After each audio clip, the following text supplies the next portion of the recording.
Hello and welcome everyone to the fourth episode of Hi-Qel's Pop Talk. I am your co-host Daniel. And I'm Alan. And today we have a slew of topics to go through. This might be a little bit of a shorter episode, but that's okay. We're still going to have fun. We're still going to have a great time. We got the Steam Deck. The Steam Deck got announced by Valve, and a lot of people are saying that it's gonna give the Switch a run for its money. We will see about that. We're gonna talk about some Ubisoft delays, which kind of sucks if you're a Ubisoft fan. We're gonna be talking about a potential Netflix and PlayStation partnership, perhaps. PlayStation games streaming on Netflix. We'll have to see. We have one of my favorite topics was Deadpool, his unofficial MCU debut. That was very, very cool. And then we have two anime topics. The Monster Hunter anime, excuse me. The trailer just got announced. And also, really interesting movie, Belle. So think Beauty and the Beast if it was an anime. We're going to be talking about all of that today. And I guess to start off, man, Alan, how's your week been, man? What you been doing? Well, as you know, I started the new job this week. Just kind of been doing that. I've been real busy with work. I'm up at 5 a.m. every day, and so I'm usually pretty tired in the evenings. You kind of sound tired right now. I try to get a little bit of gaming time in whenever I get home, but by the time I get home, it's 4:30. Yeah, I'm tired. Yep. Mary gets off at 5:30. We go get dinner. Yep. I get back to the house at 7 or 8. I've got 2 hours or like an hour and a half at best before I've got to go to bed. So kind of depressed that my gaming time is getting limited. Yeah. But also really gonna enjoy the money from the job. Yeah. But it's not been that bad for real. The job's not bad. It's pretty easy going, very laid back. And I also I thought that whole getting up at 5 a.m. thing was gonna be a huge adjustment, but it really hasn't been. Yeah. I had trouble falling asleep Sunday night and getting up Monday morning, but Monday night I was out. Yep. I laid in the bed, my head hit the pillow, I was out. I was conked. Damn, conked. I was gone. The Sandman came and he said right in my face. Yeah. Oh man. I was really tired. Yeah. And through the rest of the week, it got better. Like I think after Tuesday, I was on it. I was feeling fine. And I don't know what it is, man. And maybe this is my body telling me that this is the way I should be or something. But I generally feel better. Like That's I feel good. healthier. That's good. Yeah. I'm feeling better. Like I'm having the want to go out and do stuff. It's because you got that money. That's what it is. Well, no, it's not. I haven't even gotten paid yet. No. Oh, really? I don't get paid because they just got paid this Friday. Oh, so, yeah, that's right. Since this week was my first week, this is on the new pay period. I gotcha. Okay. And so that kind of sucks, but at the same time, it doesn't. Yeah. I mean, it comes with the territory. It's just helping me all around, man. Making me social, helping my mental health, helping my physical health. Like I don't know. I feel a lot better. That's good. That's really good. On the gaming and nerd side of my life, though, I told you a little bit last week that I've been playing Hades, right? Yeah. I beat it. You beat it. Okay. Well, not it. I beat him. I beat Hades. You beat so Hades. The way that it works is there's a story, but the whole thing is you're trying to escape the underworld, and once you do, is this spoilers? Nah, not really. Nah. Once you do, you start the run over, right? It's just an endless loop. But more and more runs that you complete, the more the story progresses, and the more times you beat Hades, you get further into the storyline with dialogue between your character and Hades, or some of the other gods and your character, because there's gods that stand around in the house of Hades that you can talk to before and after your runs. And so I've beaten Hades 3 times now. Okay. I beat him for the first time. Yeah, I've beat 3 runs anyways. But I beat him for the first time Tuesday, and then I've beat him 2 more times since that. And that it's been pretty fun. I do thoroughly enjoy that game, and the story is still expanding. So, there's lots to find out. We'll see what happens. Yeah, we'll see what happens. Okay, I'll keep nice. you updated. Nice. But what have you been up to this week, man? Man, I've been so I've been doing a lot, man. I beat Mass Effect finally, which is I guess technically my second playthrough, but like I said last week, I've actually had a bunch of time to do stuff, so I've been using that time to do a bunch of crap. Getting on that backlog, baby. Yeah, getting on that backlog. So I finished Mass Effect, and I actually started the Medium a couple days ago.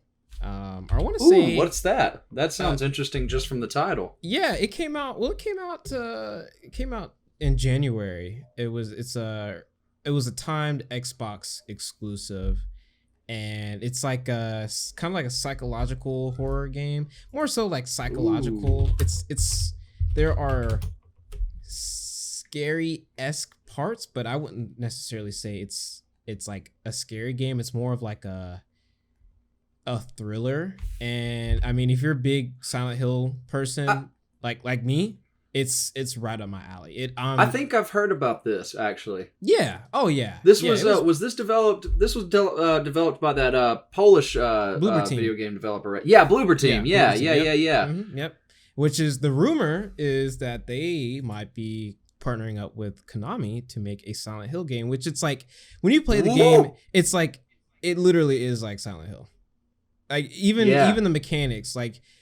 You walk around. I mean, like there's like this dual mechanic where it's like rendering 2 worlds at the same time. So one half is a normal world, and the second half is like the spirit / like demon world or whatever. That is very interesting. Is it a side scroller? No, it's like a fixed camera. I'm seeing different. Yeah, I'm seeing different screenshots of it now. Yeah, I looked it up while you're talking about it. Yeah, because I was genuinely curious. Yeah, and I've been meaning to play it for a long time, but again, I was looks really good.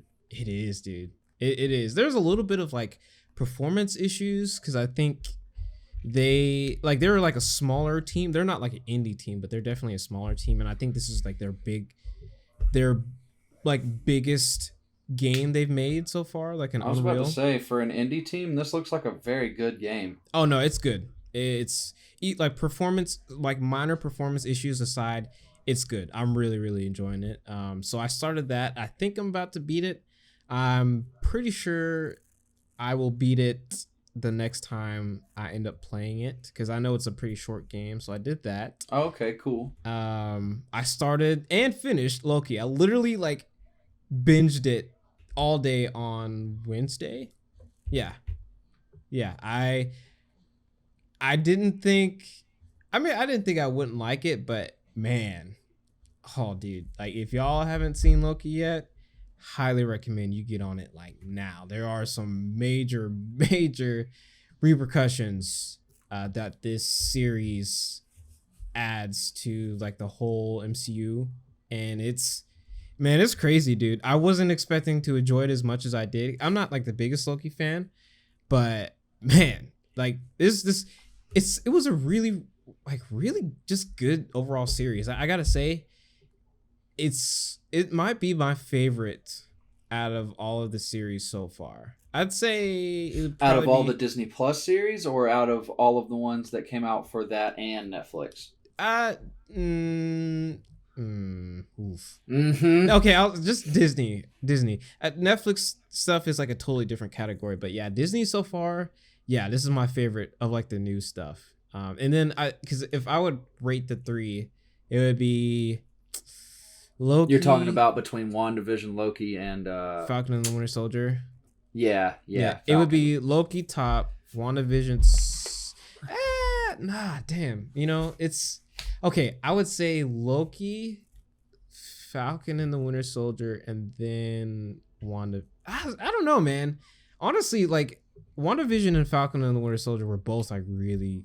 Honestly, they're all good. I don't even know if I can like put them into like categories and rank them, you know, because they're all of them had their own merits. I'd say as far as endings, WandaVision was for me had like the weakest ending. It didn't really have like the oomph that Loki had, because when Loki ended, it was like, oh man, holy crap, okay, this is stuff's about to get real, you know. And then like Falcon and the Winter Soldier, it didn't end like, it wasn't like stuff's about to get real, but it for the most part everything kind of got tied together pretty nicely, and you know, it set up some pretty cool stuff in the future. So that was cool. I mean, all of them do, but this one especially, it's like, get ready, you better get ready.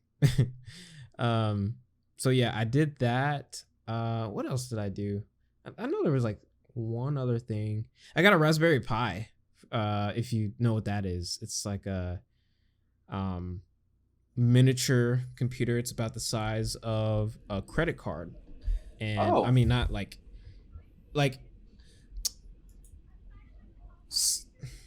the dimension is the same size as a credit card. It's not like as thin as a credit card, of course, but it's like, think the size, but it's as thick as like I don't know, like a Game Boy, you know.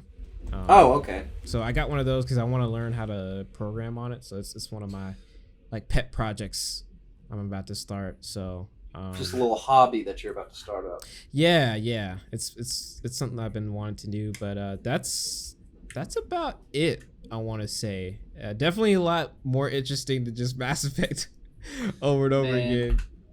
Man, so, like, that's what I'm saying. Like, it kind of sucks that you lost your job, but man, you've got all this free time to do what you truly want now. And so, you know, yeah, I can't say I blame you for taking advantage of it and doing all these things that you want to do, binging Loki, playing Mass Effect, playing this medium game, you know? Yeah. I mean, it's not like I couldn't do it before, but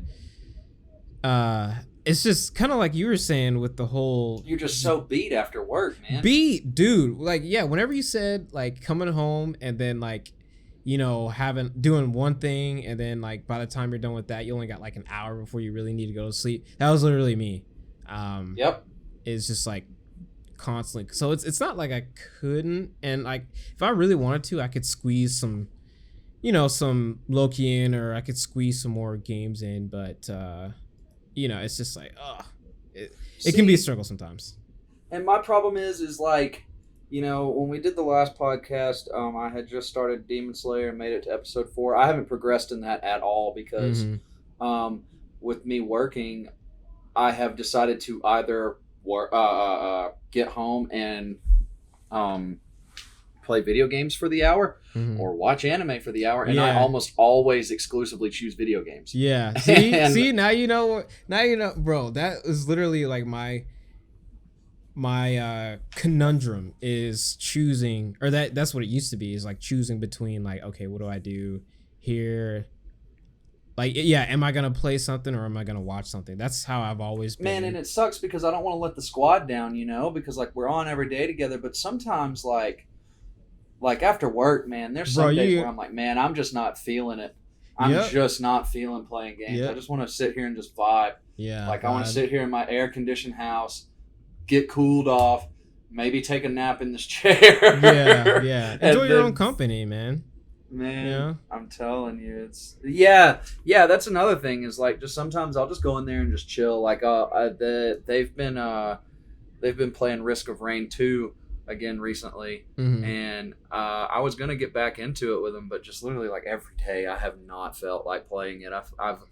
And I don't know if that's because my love for Hades heightened, or if I've just been so beat from work that I don't have the attention span for another roguelike at the same time as Hades. Yeah, my thing is just like with any if I'm doing something, like especially with work, most of the time I just like don't have the energy, especially if I'm like working like all day and I come back and it's like this is like the first time all day I've like actually had time to myself.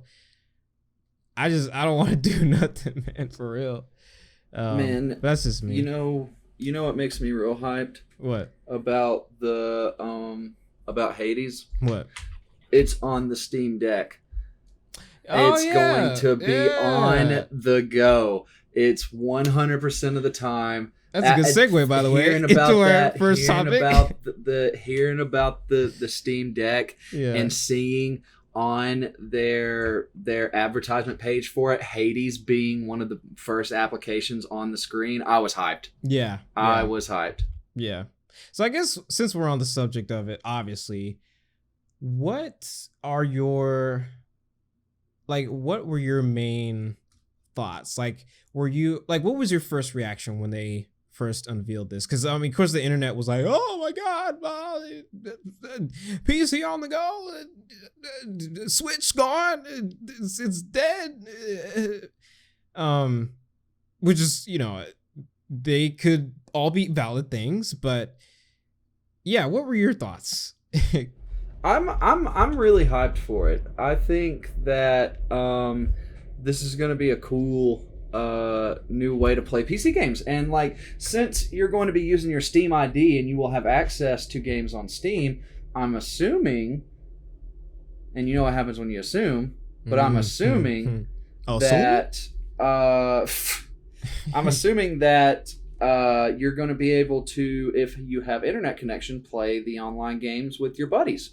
Yeah. So like, I'm sure that it won't be able to run anything too complex. Like, do I think that I'm going to be in the middle of an airport with my Steam Deck and I'm going to get to play Tom Clancy's Rainbow Six Siege? No, I do not. What? But do I think I could run like Phasmophobia on it? Yeah. No, here's my thing. You can run Rainbow Six Siege on this. I guarantee you. I just don't like, what I mean by that is like, do I expect it to run like perfectly? Yeah. No. Like I'm expecting there to be games on there, but I'm expecting it to be like how the Switch had to take like graphics cuts to some of their games to port them over to the Switch screen. I'm assuming that is what is going to happen. Nah.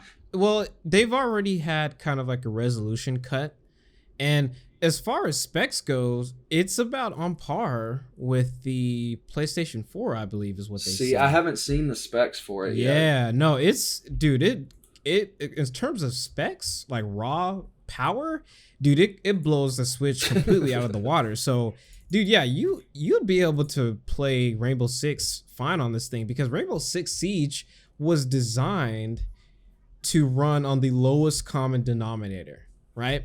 Which is like potatoes. You know what I'm saying? Because like not everybody has like a super beefy computer, and they want everybody to be able to play this game. So they made the game like to not be super demanding anyway. So yeah. Like, I mean, didn't it run pretty well on your OG PlayStation 4? What, Siege? Yeah. Yeah. It ran fine. It just had long load times because, hard drive. Yeah. Well, no, I mean, honestly, it's not going to have bad load times at all, because I'm pretty sure even like the lowest one has a 256 gigabyte SSD. It's the lowest one is a 64 gigabyte model. It's the $400 one. Okay, my bad. The middle one is 256, and it's got the NVMe SSD, and then there's a 512 gigabyte one for $649. Yeah. Now that's right. That's pretty cool. I like that it's got. I'm looking at the specs and stuff right now. I like that they're going to be putting SSDs in them, like, because that's been my question for this whole time, and this may just because I don't know how to build consoles, or I'm not a console designer, but like, why have they not moved to like SSDs? Why do they still have hard drives? Because they're going on about What? They don't anymore. PlayStation 5 and Xbox Series consoles don't. Well, see, that's what I'm saying was about PlayStation 4 and my bad. Xbox. Yeah, Is like back then I was like, man, we've got SSDs now. Why these are making load times so much quicker? You made a PlayStation 4 Pro and you upgraded to a terabyte hard drive when the terabytes SSDs were already out in a thing. Yeah. And maybe it wasn't compatible with some of the motherboards that were put in the PlayStation and the Xboxes back then, but like I think that them putting SSD in this thing is really smart. Yeah. Well, it's in turn like the hard drive thing. It was a cost thing. In order to keep the price of the consoles down to like $400 to $500, they had to use hard drives because at that point in time, SSDs to get like a big SSD, like a terabyte, would have costed at least probably like 300.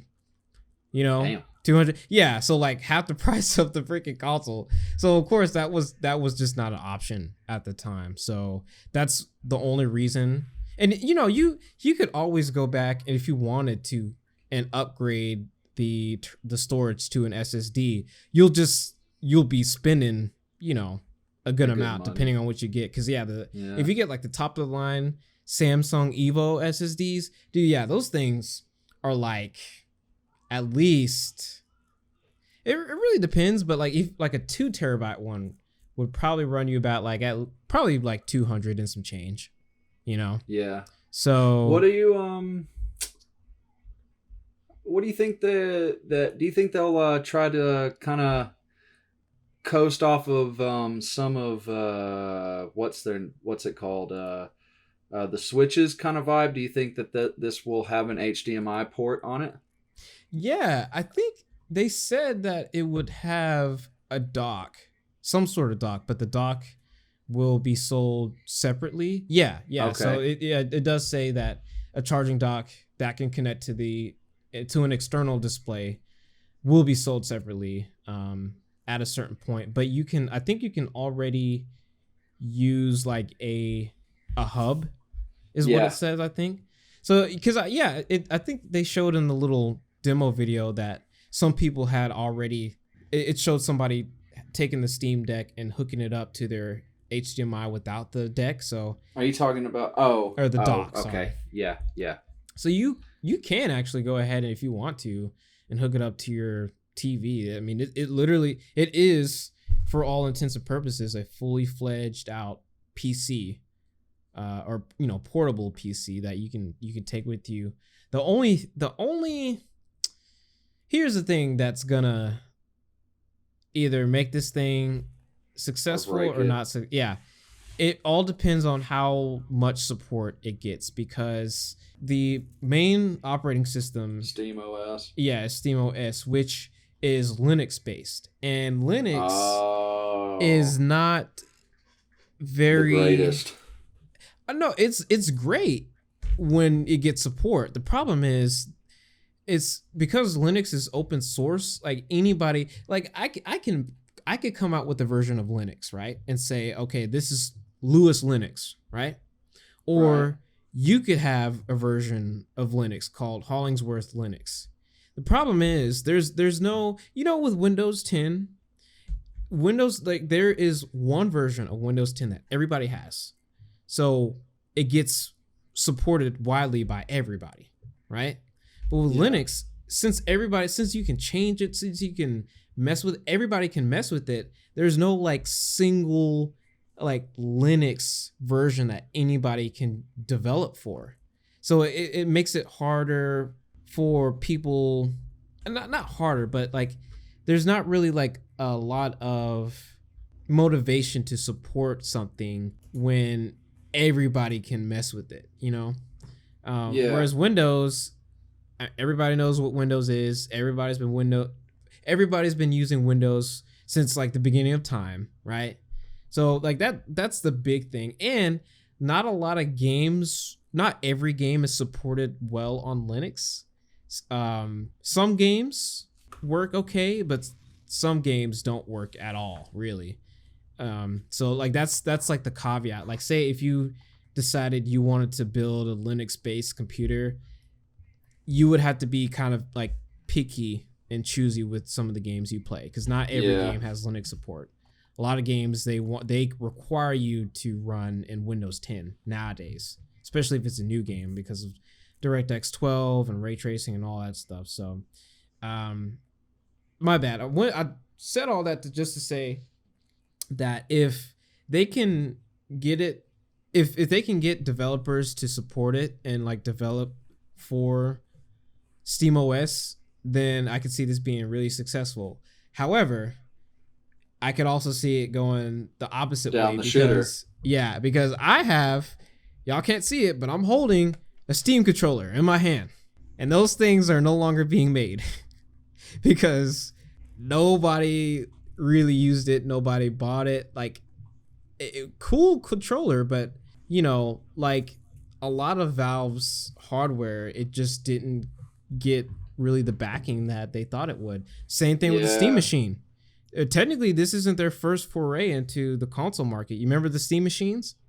No, I don't actually. Steam Machines were real. They were Valve's attempt to make a console. The problem was it was so confusing because it was like a PC, but it was also, yeah, they were trying to be a console, but they were trying to be a PC at the same time. And everybody had their own Steam machine. Like Alienware was like the primary maker, but you know, I think HP made one, and I think there were some other companies that made them. But the thing was, is like all of them had their own specs, and like a PC, you know, you got to research that stuff, right? Not every Steam machine was made the same. So, and again, it was made with SteamOS, so that kind of had that caused not necessarily problems, but it complicated things even more. You know, the main thing was it was just super complicated. Like you would have the price range would be ridiculous. Like you would have a $400 console, and then you'd have a like $2,000 console or Steam machine. You know, oh shit! It was such a like broad range of Steam machines. You didn't know what you were buying, pretty much. You know, whereas a console, you know that the console that you get is the same as Billy Bob's console. Yeah, you know what I'm saying? Everybody's got the same console. Yeah, everybody's on the same playing field. There's no variables. There's no nothing, right? So I mean, from that standpoint, it does look like they're being smart. They've learned that, you know, you can't just come out with something and have a bunch of different versions of it. Yeah, they have like 3 different SKUs, but the internals are all the same, which is good. So I think they're already on the right track to make this thing a lot more successful than their prior attempts. With like the Steam controller, the Steam machines, all of that stuff. It seems like they're really, really trying a lot more than they did beforehand. So we'll see. I think. Go ahead. Sorry. Just one point I want to hit on. You know, you said earlier that some people have thought that this is going to give Switch a run for its money, and I don't think that that's true at all. Me neither. I think that. Me neither. I think that this thing will definitely sell because, I mean, you just got to look at it from this way. I mean, there's so many people out there that want to play PC games, and they see gameplay from their favorite YouTuber or streamer of a certain game, and they're like, oh shit, I can't play that because it's on PC. But now they have an affordable way to play on PC. And you can make the argument that they could buy like a used PC or laptops or something like that, but that's not the true, like that's not gonna be like a true graphically enhanced PC experience, right? Like from the way that the specs look on this thing, it's gonna be pretty good graphics. The gameplay that they have shown of Control and Hades looks really smooth. So like, I think it's gonna be good. Like you said, if they keep good work and support behind it, then sure, I think that it has the potential to be great. But I mean, you've got games on Switch that you've got the Smash, Switch library. You've like, got Mario, any Mario dude. game that comes out in the future, any Nintendo game that comes out is coming out on the Switch. Yeah, and plus they already just have like such a head start on the fucking Steam Deck that it wouldn't even matter if they gave the Switch competition right now because they don't need it. Yeah. They've made their money. Yeah. It's Nintendo, dude. Nintendo is like a Goliath in terms of like video game companies. Like there's a reason they'll be there Nintendo, forever, man. Yeah, exactly, man. And they got that sauce, bro. Oh God, I know. Sauce. Okay? Like everything that they make just prints money. Everything. They can release, case in point, they can release a compilation of 3 Mario games that are pretty much just like ROMs that they threw on a cartridge and sell that for like $40 or $50, and it'll sell out. And people ate that shit up. People will eat it up, man. It's because it's Nintendo. But there's a reason for that. It's because Nintendo games are like magic, dude. Like they're magical. They're fun. Nostalgic too. Yeah, there's just something about Nintendo. There's that little seal of approval that's on all of their games. Yeah. Other companies have gotten close to that. Sony's first party stuff is really good. Microsoft is starting to get there with some of their newer games, but Nintendo's just been doing it for so long, and they've been doing it with the consistency that not every other company has been doing yet. So yeah, like, and the thing is, like, people know Nintendo, right? Like if I walked on the side of the street and walked up to like a random person and was like, hey, do you know what Nintendo is? They'd be like, yeah, I know what Nintendo is. If I walked up to somebody and said, hey, do you know what Steam is? They'd be like, Steam? Like what? Yeah. Steam when water gets too hot? Yeah. You know what I mean? It's like a mindshare thing, right? Like people. Sorry. I'm going off on a tangent. And Mario is like one of the most legendary characters of all times. If you just go up to anyone like our age or older and you go, hey, can you name a video game character? Some of those motherfuckers haven't even played video games and they say Mario. Mario, yeah. Mario is the most legendary video game character that ever comes out. Yeah. You can't mess with Nintendo, dude. Even after Sony and Microsoft released their, super powerful consoles that have, 8-core CPUs and they got, like 10 to 12 teraflop GPUs and they're super powerful. That doesn't change a dang thing, dude, because Nintendo Switches are still selling like hotcakes. And the Nintendo Switch OLED is gonna sell like hotcakes because it's Nintendo. And Nintendo things sell. So I do think this thing is gonna be successful, but there ain't no way it will kill the Switch, man.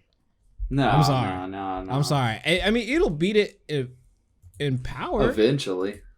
But yeah, I don't. Yeah, Steam or Valve has a lot of work to do before they can even get like close to that market. That handheld market. They got a lot to prove. When is Nintendo Switch's OLED coming out? October 8th, same day as Metroid Dread. Gotcha.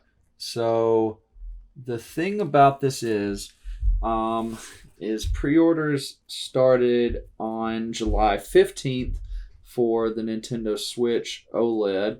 Mm-hmm. And then a day after that, on July 16th, is when pre-orders started for the Steam Deck. Mm-hmm. Now, sold out. They all sold out, bro. They sold out.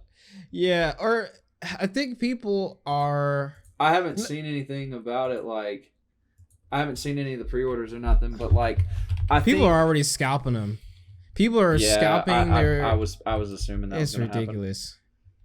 I mean, I'm pretty sure you could. Like, I went on there yesterday, and you can make a deposit, like a $5 deposit for the Steam Deck, but I don't know if that necessarily guarantees that you're gonna get one. That you're gonna get it, yeah. Yeah. So, We'll see, man. Or it might be one of those things where you put the down deposit on it and then you might get it like a year later. Yeah. Oh, geez. Yeah. Oh, yeah.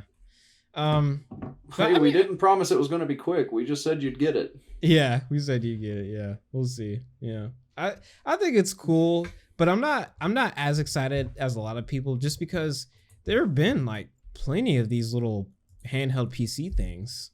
Oh yeah, like a bunch of them. But I think the reason why people are so excited for this one is because it's from Valve, and Valve is a pretty well known name, and it's the pricing is actually really, really good. I'd say, especially it. I mean, like you have a PC, I have a PC. We both know how expensive like PCs can get. So this, launching at $400, that's not bad, especially when you compare it to the new consoles. It's right in there. You could either. I mean, some people might have some difficulty because it's like, okay, I could buy a Steam Deck for $400, or if they're available, I could buy a PlayStation 5 digital edition. It's like price is very good, I'd say. Like that's also a good indicator of Valve really trying, because they didn't try with the pricing with the Steam machine, because like I said, it was. You could get one for $400 and you could get one for like $2,000. There was like no, I guess that's good. It was good because there was like a range, but it was just the marketing really sucked. So, but I mean, yeah, I definitely think it's cool. I hope it's successful, because if it is, then, hopefully it'll inspire other companies to make their portable PCs better. So, because I know Alienware had one. They had like a prototype. I don't know if you remember that. It was at CES last year. It was like a portable PC that looked like a Switch, pretty much. Same type of design, just had like it was white, had like the Alienware logo on it. It looked pretty cool, but because Alienware overcharges for everything, it probably would have been like $3,000. Yeah. So yeah, I think this is a step in the right direction. So we'll see. But good start, Valve. Good start, and we got to see the benchmarks too, because it's all fun and games until we see the benchmarks. That's all that matters. That's all that matters. Man, one thing I was hyped for? What? Rainbow Six Extraction. And so you can imagine my disappointment the other day when Ubisoft released that it and Riders Republic both got delayed. Yeah, I was upset. Mainly because, like... Pretty surprised, actually. I don't know if I'm the only person, but I feel like I'm one of the only people that's excited for Rainbow Six Extraction. I feel like a lot of people are just blowing this game off because of how Siege is now. Mm-hmm. Or that they don't like some of the changes that happen to Siege, so they're just writing this game off. But they're saying that they're delaying that until January of 2022. Mm-hmm. And at E3, it got a release date of this year. It was supposed to be like in October sometime. And then Riders Republic got pushed back from October 28th. I mean, from September 9th to October 28th. Mm-hmm. And that is kind of crazy too, because those were the two games that kind of had everybody's attention the most, because everybody was kind of like, yeah, I don't know why, but everybody was roasting the Avatar game. I don't know why. What? Wait, where did you hear this? I didn't hear anything like that on the stream that I was watching of E3. Okay, that makes sense. Everybody is shitting on the Avatar game. Too late. 10 years too late. Fucking, where did this game come from? Not excited. And I was like, man, that game's not going to do well, huh? I'm going to play it. I'm going to play it. It looks beautiful. Fuck those people. And same thing with Rainbow Six and Riders Republic, though. Like, Rainbow Six, they were kind of like, fuck this game. But Riders Republic, everybody was like, oh, this looked kind of fun. Because it had elements that Ubisoft's Steep that they put out, where you're the snowboarder. Yeah. You had like different shit you could do in that. I think you could like paraglide and what's the suit that you can, the wingsuit, you can do that. And you can snowboard in that. Mm-hmm. And it looks like in Riders Republic you're going to be able to do a multitude of other things as well. Like I saw ATVs, bicycles, dirt bikes. You know, mm-hmm. there's going to be a lot of different things to ride in this, and it mm-hmm. looks really fun. And of course, like the customization options and the different skins for each vehicle look pretty fun, and some of them a little goofy, and I like shit like that. I like a little goofy stuff in games. But Rainbow Six Extraction, that pushback date really broke my heart, because I was looking forward to playing that this year, and now we have to wait until next year. I hope that that they've run across some bugs and they've pushed it back to fix it for that reason. I hope. And I always say this because I've been rubbed wrong by a few games that this has happened to, but I hope that this isn't a situation where they push the game back and then it releases like ass, like Cyberpunk. I don't think that'll be the case, because it already looks like it's at least in like a pretty good state, and they weren't like weird about the gameplay. It said pre-alpha. Yeah. It doesn't look like they're over promising. Well, it looks like they're also using the same engine and mechanics as Siege. So I can't imagine that there would be anything too game breaking unless they just couldn't get the AI zombies or aliens or whatever they are to work right, or or if they're having problems with their missions freezing up, like you pass a certain point, but like that's it, like the next area won't unlock for you to go to, you're just stuck because the game is having a bug or something like that, Or maybe they're just polishing some stuff. Maybe there's some clipping or something they're unhappy with. Who knows? But for some reason they have pushed both of these games back, and I was really unhappy to see Extraction get pushed back. Man, that made me sad. Yeah, it's unfortunate. But as well as being afraid of pushbacks, I also always say, I would rather them push back the game and it be better than them to release it early and release it like shit. Yeah. And so, a few delays here and there aren't so bad for me.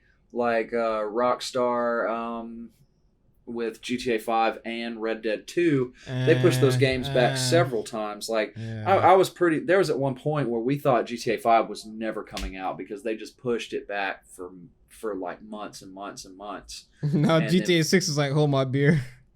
No, well, see, that's the thing about that is Rockstar hasn't even started talking about GTA 6. The whole thing that got the GTA 6 hype was the fucking community.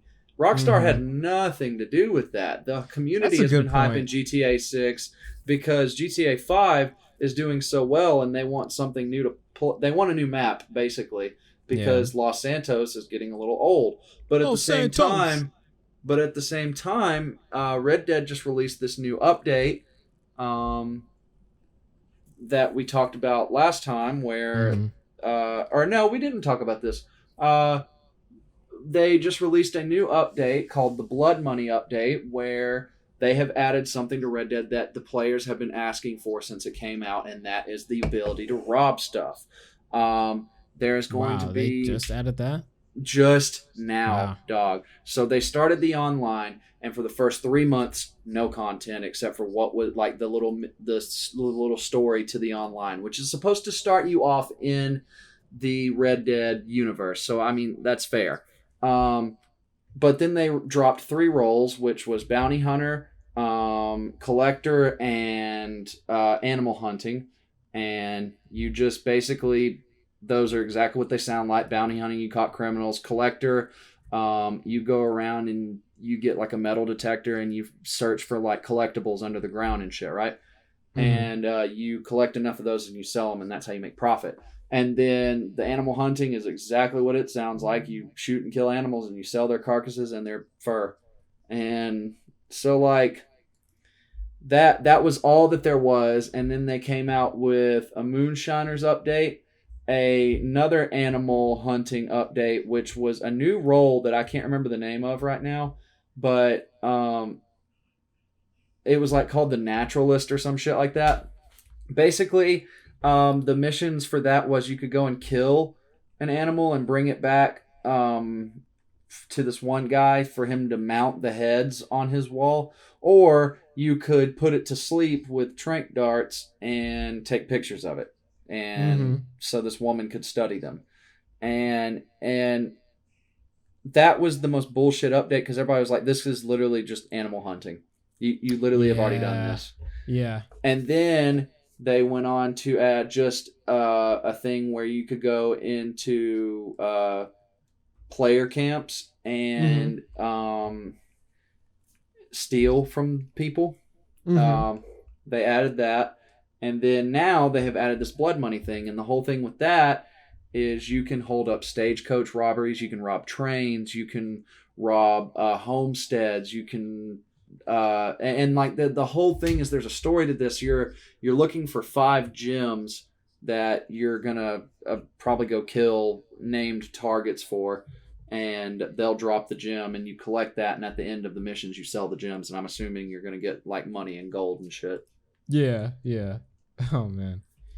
But I just don't think Rockstar can move on to GTA 6 without paying a little bit more attention to Red Dead Online first, because they've made GTA 5 Online a monster, a literal monster, like a 3-console fucking monster.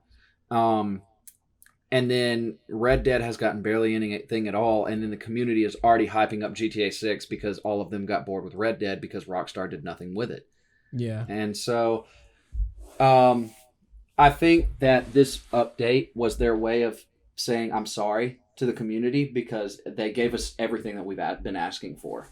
Yeah, that would make a lot of sense. And I didn't mean to bring up an extra topic into the section here, but that's a hill I'll die on. Is Rockstar's handling of Red Dead Online is dog shit. Yeah, could be better. Could be. In terms of this delay, I think it kind of is just another indicator that, unfortunately, the effects of COVID are still very real in like the video game industry. Yeah, we've been seeing a lot of delays actually as of recently. There, Ghostwire Tokyo, Tango Software's new game. Yeah, that got delayed. I think this week as well. They announced that got delayed. So, I mean, if you thought delays were, or if you thought the effects of COVID were over with in the game industry, you're wrong. Unfortunately, I think, yeah, we're still seeing a lot of complications with that, and not every developer or publisher is back to 100% in terms of like working and stuff. So yeah, it I know that Ubisoft's that Ubisoft was one of the places that took a big hit from that, especially because Ubisoft has offices in the most impacted areas out there at Santa Monica and Montreal and all that, right? So they've probably taken a good hit with COVID, and I guess I didn't really think about that, and mainly because I'm vaccinated, so I'm assuming everybody else is getting vaccinated. Yeah, and so I'm I just got that vaccinated. That's my bad. Go ahead. You said what about getting vaccinated? That's what I actually meant to say earlier, like way at the beginning, at the introductions, was that I just got my second shot yesterday. Actually, so congratulations. Yeah, I technically, you got to wait like 2 weeks, and then you're fully at that point, you're fully. But I'm at least 3/4 of the way there, I guess. So I've been fully vaxxed for about a month now, and so I guess my thought process with it is and I don't know if this is the right or wrong thought to have about this. I'm sure people will let me know though. I think that since I got the shot, I'm assuming that COVID's on the downfall because like I got the vaccine, so I shouldn't be able to get it again now, right? Yeah. Well, they're saying let's hope that that's true. And and let's see. Yeah, we'll see. But like, and so like with that, I just kind of, I don't know. I haven't been viewing it as the big scary monster that we thought it was when it first started. I don't think a lot of people are either, but I do think it's still having an effect on everything still, like it might not have, like it's on like the downturn, hopefully, but in terms of like work and stuff, there's still a big effect. So hopefully by the end of the year we'll start seeing, like, we won't hear about many delays by the end of the year. Hopefully we'll start hearing about just new stuff coming out. So man, we'll see. The thing is back during the pandemic when it first started, a big thing that was on the rise was streaming services. So I think that PlayStation hopping on this partnership with Netflix, I think that this is I think that's a little bit too late, but I definitely think they'll make some money off of it if it turns out to be true. Yeah. So real quick, just for those of you guys who don't know, there is a rumor. This happened yesterday, the 16th. So there were PlayStation images found in the Netflix app code, leading to speculation that there might be some sort of partnership or collaboration with Netflix in terms of maybe we could see PlayStation games being streamed on Netflix. Mm-hmm. Or I guess that would really be it. You can already stream Netflix stuff on PlayStation. So or even further, what if also with this partnership, if it comes out, what if they start making like video game Netflix shows? Because it looks like like Netflix is starting to lean towards that now, because they lost their big moneymaker, which was the Marvel TV shows, and now they're replacing it with video games like The Witcher, Monster Hunter, and a few others that are coming out soon. What if they did a Ghost of Tsushima show? What if they did like what if they did like an Infamous TV show? Yeah, that would be sick. I mean, they're already doing Last of Us for HBO, but I mean, yeah. Well, Sony and Netflix already made a deal, like a movie deal. Like Sony is, for a while, they're going to be streaming all of their Sony stuff, like the Spider-Man movies, and like the Uncharted movie is going to be like exclusively on Netflix. Oh, the one that's got Tom Holland in it? Yeah. They've already kind of like been, talking about stuff beforehand. So yeah, I wouldn't be surprised if this actually becomes like a thing, some sort of thing, whatever it is. But I'm leaning and I'm hoping that it's something like streaming games because, you know, or some sort of, maybe not necessarily streaming, but something that's equivalent to Xbox Game Pass. Because Xbox Game Pass, that's pretty much what Xbox Game Pass is. It is literally like the Netflix of gaming. I know people talk about it all the time. It's like an overused term. Yeah, I know it's an overused term, but I'm going to use it again because it's pretty much what it is. And this could definitely be PlayStation's version of it. They don't have the financials that Microsoft has to do it on their own, I think. So I think partnering up with Netflix to do something similar is probably the best bet. So they were talking about, I remember when they were talking about a few months ago that PlayStation Now, their current streaming service for games, was kind of like not doing well, but and that it doesn't even compare to Game Pass, and that they were going to be doing something to add a little bit more competition to Game Pass, and so maybe this is their move. Yeah, they're partnering up with Netflix, and they're gonna do it better. And I can agree with that. Like Game Pass, Game Pass. Everybody that uses that tells me, and I've even played some firsthand at friends' house and stuff, but I don't own an Xbox, as I've stated before.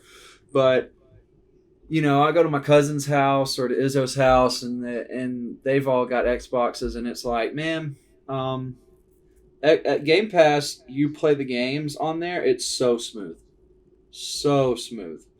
PlayStation Now, on the other hand, those games are laggy as fuck, and there's a delay in the controls. Like, and it's very noticeable. Like, you'll push forward on the analog stick there, and it may be a whole second before your character moves in game, and it's like, come on, this is awful. And so I see a lot of people's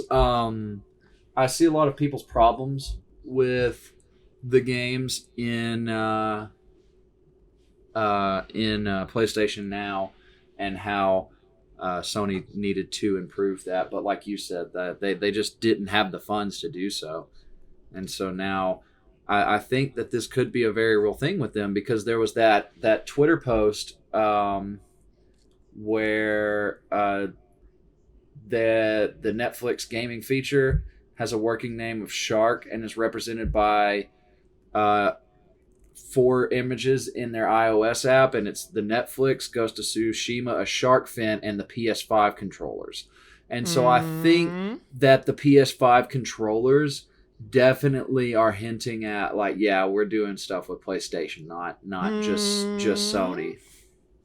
Yeah.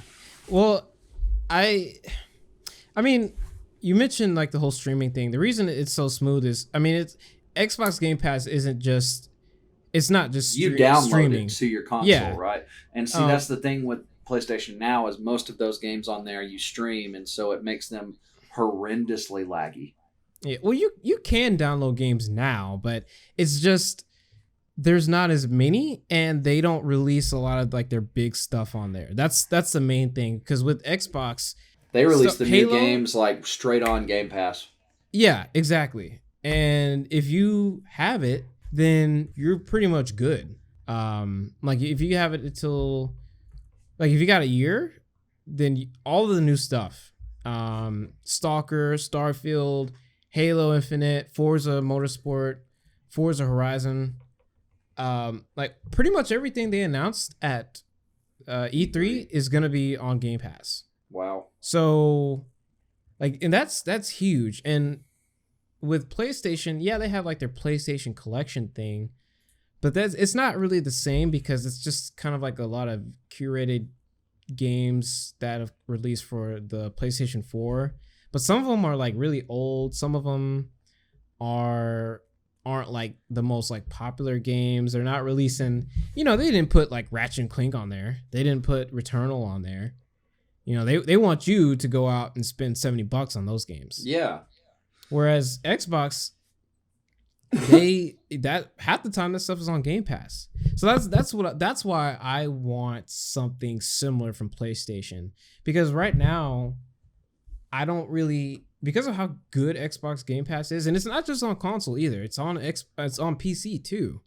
So just the amount of variety and the amount of games that are on there, and the fact that a lot of them are new, like, I'll be honest, like I haven't really spent a whole lot of time playing my PS5 because of it. Just because it's like, would I rather spend, I mean, yeah, it's like I could spend $70 for one game, or I could spend $70 and get like a year's worth of Game Pass and play like a bunch of stuff. You know what I mean? That's kind of like the argument that, or like that is the argument that a lot of people bring up, you know? So I hope that PlayStation comes out with some sort of service that's similar to it, or is as good of a value as Game Pass is. Because yeah, right now it's hard to justify spending $70 for something like Ratchet and Clank. Even though it's good, it is like, you know, 10 to 15 hours and some change, and then after that, that's it. You know, it's like it's a roller coaster game. You play it once and that's it. Like, you don't play it over again to play it in a new way. Like, there's no replay value. You know what I mean? Yeah. It'd be different if it was something like The Witcher, or, you know, like one of these really like an immersive sim, or like a really deep role-playing game. It's not like that. You know, it's a roller coaster game. You play it once. Oh, woo, wow, look at that. That was fun. Great. It was a thrill. But then that's it. You know? So yeah. It would be great if it was on not Game Pass. If it was on something like, you know, PlayStation Netflix or whatever they're calling it, you know, then I would play it, because I wouldn't be spending $70. I could just download it from, you know, the app. And normally I'm against subscriptions, but I gotta say, dude, you know, like Game Pass, I know I sound like a shill right now, but it's made me a lot more open to the idea. You just on the Xbox train right now. I guess so, man. He's not sponsored by them. He's just trying to get them to. Yeah. Who knows, man? Who knows? Yeah, I'm gonna be called an Xbot. I'm gonna be called everything. But look, y'all, I have both. Just to let y'all know. Even beforehand, last generation, I had a 360 and a PS3. So just letting y'all know, I don't take sides. It's just whoever is giving me the best experience. And right now, it's Xbox. So that's where I stand with that. But I guess that's about it as far as the Netflix PlayStation thing. Do you have any other thoughts about that? Not really, man. I just really hope that, you know, I hope that this gives them a way to kind of compete with Game Pass. I hope that this also brings the PlayStation users more of the exclusives quicker, because, you know, not everybody's privileged enough to be able to go out and spend $70 on a game as soon as it drops. Whenever I was a kid, and even still as an adult, like, I can't get games right when they drop. I mean, they're just a lot of money right now. Yeah, and I've got other things that I've got to pay for and stuff. So yeah, but other than that, I think that is our gaming section finished. Yeah, that wraps up all of that. Let's go ahead and move on to our movie/TV segment. And this is going to be a pretty short segment just because we only had one topic this week, but that's okay. Sometimes, you know, there's just not a whole lot to talk about, or not a lot of stuff that we want to talk about. But something that I thought was really, really cool that happened this week was Deadpool's unofficial MCU debut, which was a video that Ryan Reynolds posted on YouTube of pretty much Deadpool and Korg from Thor Ragnarok sitting down at Deadpool's place reacting to the Free Guy trailer. This is like some of the best marketing I've seen in a long time. It's dude. So funny. Oh my gosh, dude. This is such a good idea. Oh my gosh. It's so funny, and it's just it's a fun way of bringing Deadpool in, because normally they would have some sort of announcement. Oh, Deadpool is officially in the MCU. I mean, technically he already was officially in as soon as they bought Fox, but this is just a fun way of showing the general audience who might not be very in tune with a lot of that stuff. They might not follow like the acquisitions and all that stuff. It's just a fun way of saying, hey, he's in there, because I if I was a general audience and I saw this, I would be freaking out. I'd be like, holy crap, what? That's Korg from Thor, and then we got Deadpool. Oh crap, that means Deadpool's gonna be in something. Yeah. But yeah, this is so funny. That ship and hop out of here. Want to come? Yeah. I love him. I love him. Oh man, yeah. Did you watch this whole thing, or did you just? Yeah. No, I actually before we had even made, or before you even sent me the thing, the document, I had already saw it on, because it was all over the place, man. Like everybody on my Twitter was talking about it, and I was like, "What the hell is this?" And I saw it, and I'll be honest with you, I didn't put that together at first either. I was just like, "Oh, this is fun," and then I was like, "Wait a minute, wait a minute, is this the official announcement of Deadpool in the MCU?" Yeah. What the unofficial? Yeah. What the hell? So yeah, I hope that we see him in something. It'd be funny. Even if he was like, I saw a post where it was like, since Stan Lee has died, that Deadpool should be the surprise cameo in each movie. Wow. And so I think that would be funny if Deadpool, just like Ryan Reynolds, just literally came on the set and got in the suit for like a scene or two with Deadpool in the movie. Yeah. I think that would be funny. Yeah, that would definitely be interesting. My only worry with that is I feel like, depending on the movie, it might not work. Like think about like oh man, what's a really good example? Like, could you imagine him popping up in something like Infinity War? Like would that really fit when like the stakes are like at a like all-time high, and then you see him coming in and like making a joke, Well, I mean, there were jokes, but there was definitely comedic write-offs in Infinity War. Yeah. And wasn't Stan Lee in Infinity War? Wasn't that his last one? Man, I can't even. I honestly don't think he was in the way one. I'm thinking about it, I think it's a different way than the way you're thinking about it. I think you're thinking about it like Deadpool's about to come on screen and be like doing Deadpool shit. No, I'm thinking like Deadpool's about to come on screen in Deadpool costume, but like how in Thor, Stan Lee was in that robot getup, and he was like he had the blade thing on the end of his hand instead of a hand. Mm-hmm. Have Deadpool dressed up as Deadpool, dressed up in that. I gotcha. That's what I'm thinking. Or like the Bob Ross video that he did where he was wearing the Deadpool suit, but he had the afro and the t-shirt on. Like that's how I'm thinking about his cameos in the movies. Yeah. Well, yeah, treating Deadpool as if he's like an actual celebrity. Okay. That'd be very interesting, I think. I think they'd have to be careful, because you don't want to put him in so much to the point where whenever his movie comes out, people are like, man, I've already seen this guy. You know what I mean? Seeing this guy so much lately. That's true. That's true.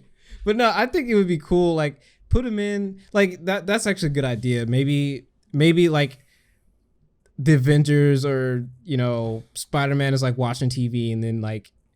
Or no, maybe like Aunt May comes in to like Peter Spider-Man's Parker's watching room. Deadpool. Yeah, he's watching him. Fumbles the remote and tries to turn it real quick. Yeah, or he's like watching him on YouTube or something. And he's like, "What are you watching?" Oh yeah, this painter guy, and it's just Deadpool. Okay, that would be sick. That would be really really sick. Yeah.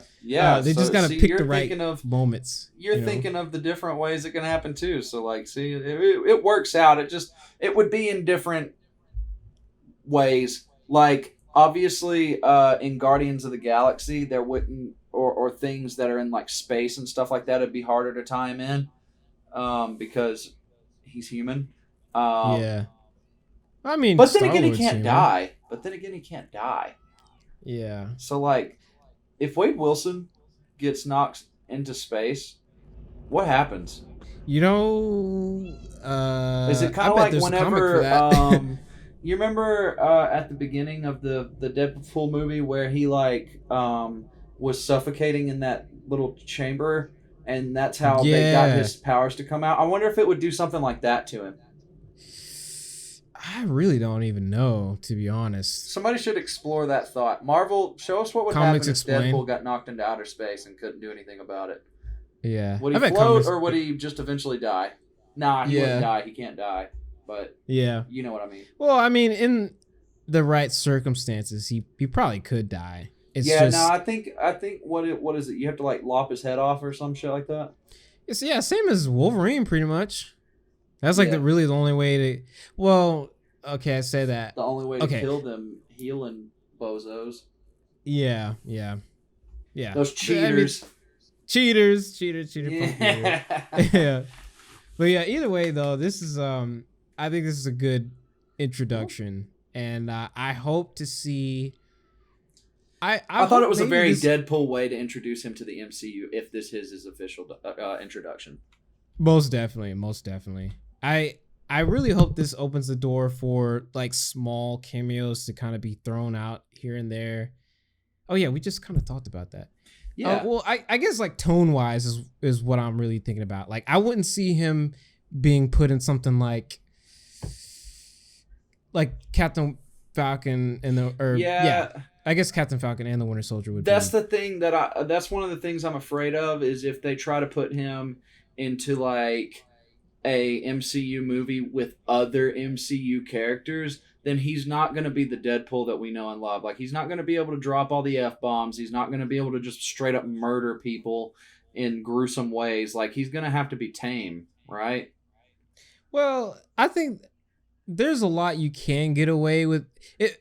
I think they're going to push the limit with Deadpool's I was about to say, movie. I think a lot of Marvel movies are about to become borderline R. Borderline. Well, I mean, like, there are some... You remember... Well, I guess I don't want to spoil Falcon and the Winter Soldier, but Falcon and the Winter Soldier... I haven't watched it yet anyways. Okay, well, there was a specific part where I feel like they kind of pushed it, you know? So I think they just... If they're going to do it... as far as violence or as far as... Yeah. Like, language? They need... Violence. Okay. Like, I think... That makes me want to watch that show now. They... I hate to be like that, but man, yeah, I like watching violent shit. What can I say? Yeah, well, I think as long as they make those moments earned, I guess, if that makes any sense. Like, don't just put them in specific parts so that it's like when they happen, it's like, oh crap. Oh fuck, you know what I mean? That was out of nowhere. Yeah. I think that's how you do it in like a PG-13 movie. Like in a PG-13 setting, like you only make him do it whenever he gets really pissed off about something, which isn't often because he's Wade Wilson. He's the shit talking, keep his cool in the middle of the fight kind of guy, and then like at the drop of a dime, he's pissed, and then he's dropping F-bombs and murdering people. And technically, in PG-13 movies, you can drop one F-bomb. Yes, you can. So they can give him the one F-bomb for the movie.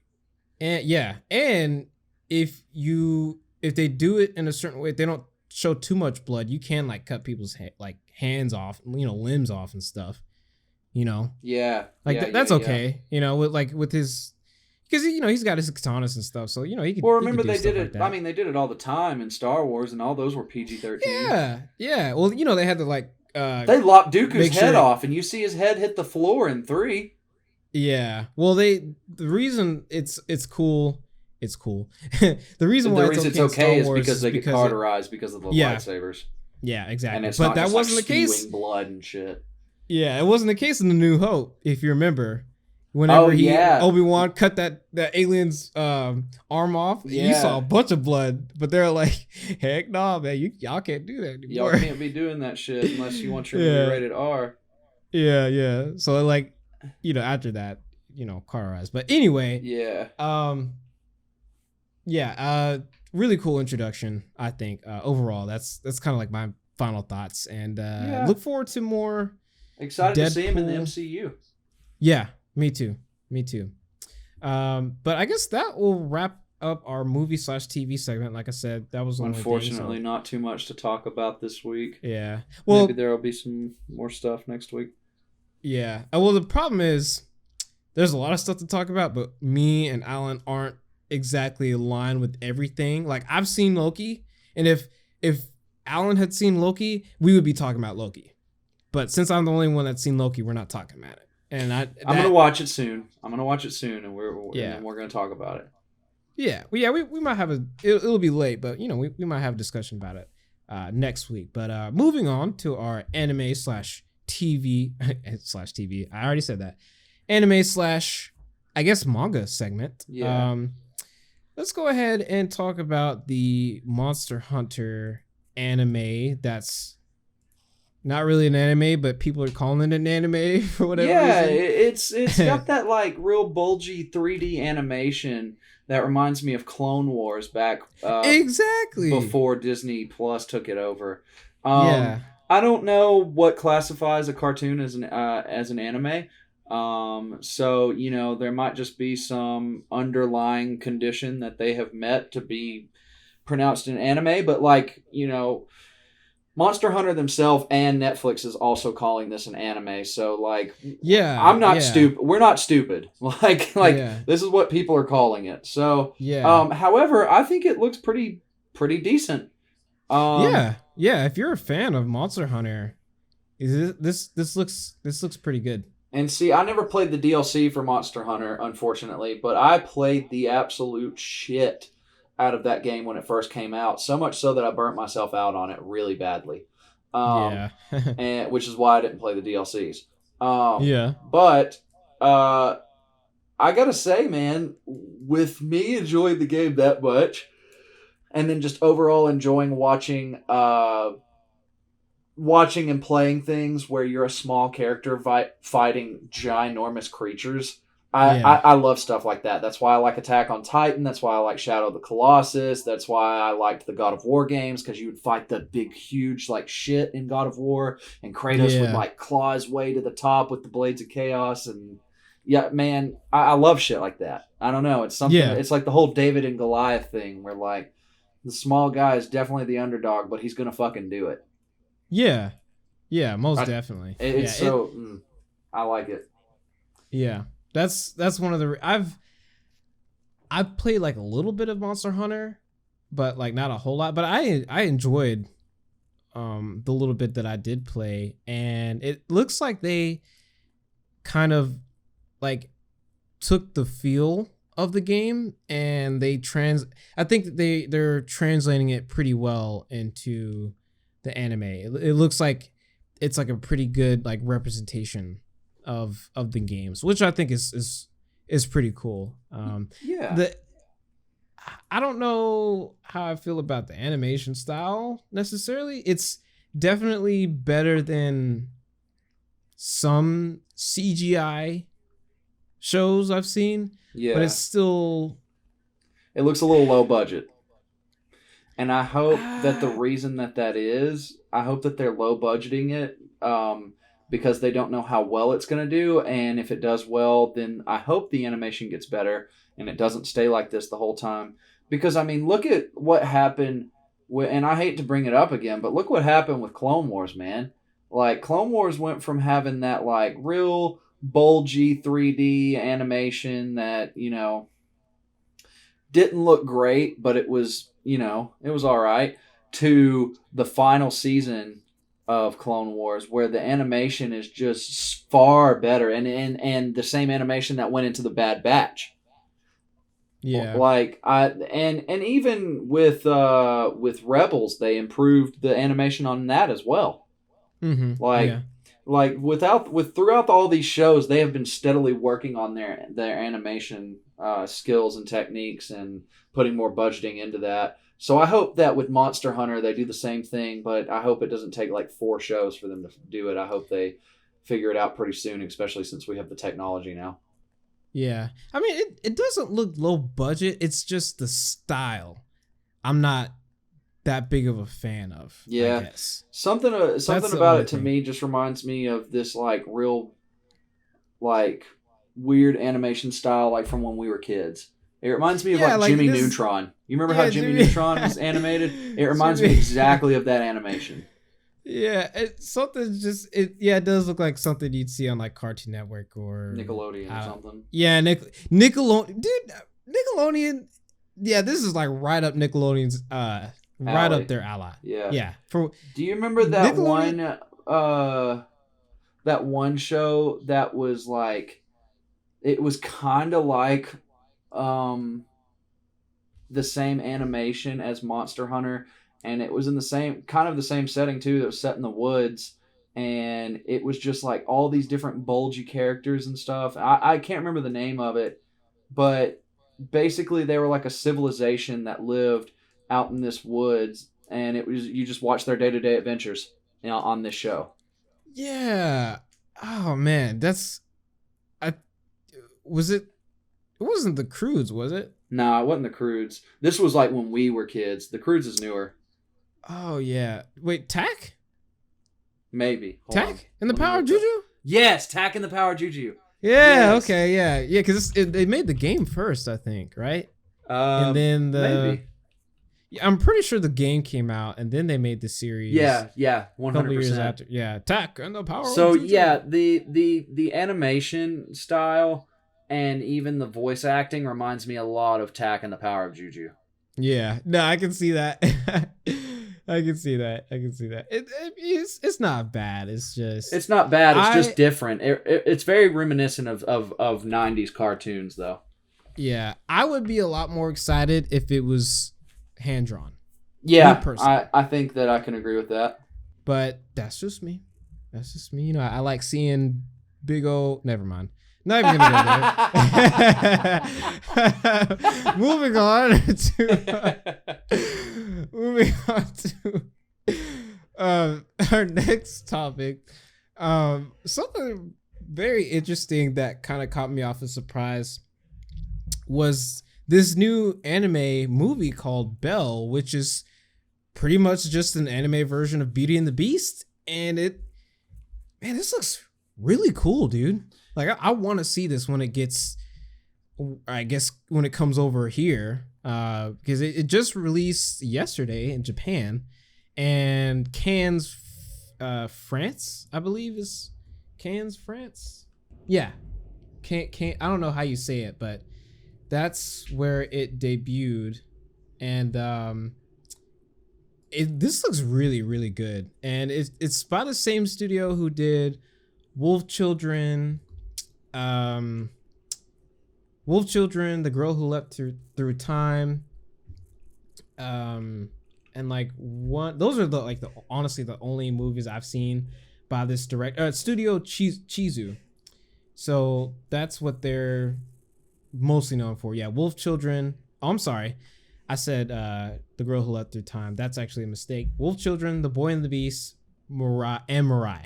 Those are the three movies they made beforehand. But the director of this movie is known for directing The Girl Who Leapt Through Time and Wolf Children, Summer Wars. So Studio Jizu, they're closely associated with Madhouse, and like they were kind of like in tandem with each other, I believe. And yeah, I definitely got like Summer Wars, Girl Who Leapt Through Time, Wolf Children vibes just from the animation. But like in terms of just the setup and the story, looks. I mean, yeah, this is a really cool idea. It looks really cool. You know? Like, yeah. Came out of nowhere, man. I really saw this trailer, and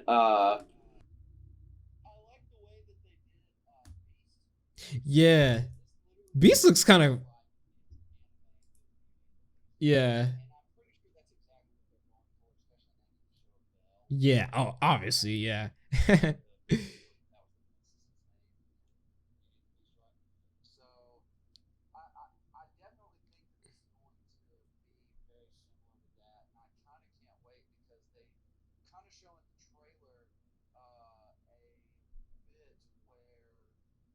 Belle is singing, which I'm assuming is going to be one of the main songs that was from Beauty and the Beast, but just in Japanese, and it sounded really pretty. And so Yeah. I kind of can't wait to hear more of these Japanese renditions of these songs. Can't wait to see more of like the Beast and Belle interacting on there. Kind of hope that they go a little bit deeper and darker into the Beast's backstory in this, because since it's an anime, they could like potentially just fuck people up, right? Bro, what is it with you and like people getting like messed up and the violence? And... Man, I don't know. Oh my gosh, you're just like, I think it would be cool if they were just like, yeah, because in the Disney movie they explain how he retreated to his castle because like he was violent as the Beast, and so I think it would be kind of cool to see that happen. I'm just saying. Bro, like we see him become the Beast in the first episode, and he starts tearing people up and fucking killing them and shit. And then we see Belle come and change him as a person, and not just like metaphorically, but also just fucking physically. Like he turns back into the prince. Yeah. Well, it's weird because it looks like there's some like digital aspect or something. Because it's like she herself is not like the main character. Like she has like her regular anime look, but then it's like the whole Beauty and the Beast segment is like CGI. Yeah. But the main character is not CGI. So it looks like maybe they're going into like some sort of digital world or something. Digimon, I don't know. There's something else going on here, and I'm curious, and I want to know what's going on. Yeah, I'm really interested in this. I kind of can't wait for it to come to the States. Might try to use my VPN and watch it before that.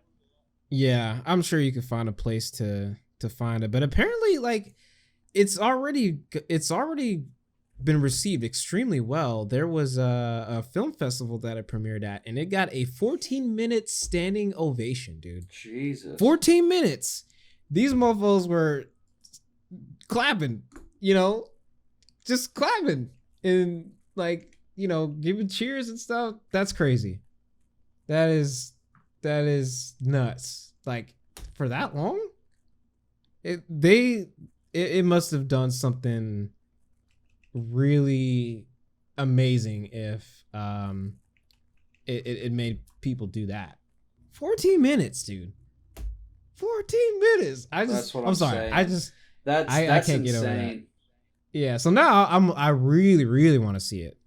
Because now I'm like, okay, well, what was it? What made them stand for 14 minutes and clap? Yeah, for 14 minutes? Bro, like, I'm going to clap for something, but bro, I'm going to be sitting down for that. I'm sorry. Yeah, standing ovation. Even if it's good. That's insane. It'll have to get... Yeah, dude. It would have to be something really, really good. Or live. I don't think I've seen anything in my life that would warrant a 14-minute standing ovation from me. Yeah. Now I've seen movies before where there have been like standing ovations or people have like clapped and stuff, but nothing like that. Maybe it was because it was a film festival and like that type of environment warrants that type of behavior. Yeah. That's also true. So I don't know, but either way, man, yeah, I really want to see this, dude. It's been a minute since I've seen like a really good anime movie. So, and like I want to get back to like watching more anime anyway, and like movies are kind of like an easy way to get into it, You're cheating. Yeah, I'm cheating. Well, screw y'all. Not just kidding. We love y'all. But that actually about wraps up everything. We kind of had, like I said at the beginning, a pretty short show. We talked in depth about the Steam Deck. That was pretty much our big topic for today's podcast. But other than that, everything was kind of pretty short, but I don't think it was necessarily a bad thing. I think we kind of kept it nice and tight and gave our thoughts, and we were on time for once. And yeah, there's still a lot of like cool stuff to talk about. I mean, is there Is there anything else you want to say about the Belle thing? No, I just really can't wait to see what they do with it, because I like how the way they did the Beast. Like, the Beast doesn't look like he did. Looks creepy, to be honest. He looks weird and creepy. I was like, what in the world? He looks like he was like monster. Roaring. Yeah. And it like showed him like screaming at him. He looks like a warthog. Like, he reminds me of a warthog. And I'm just like, wow, he's scary looking.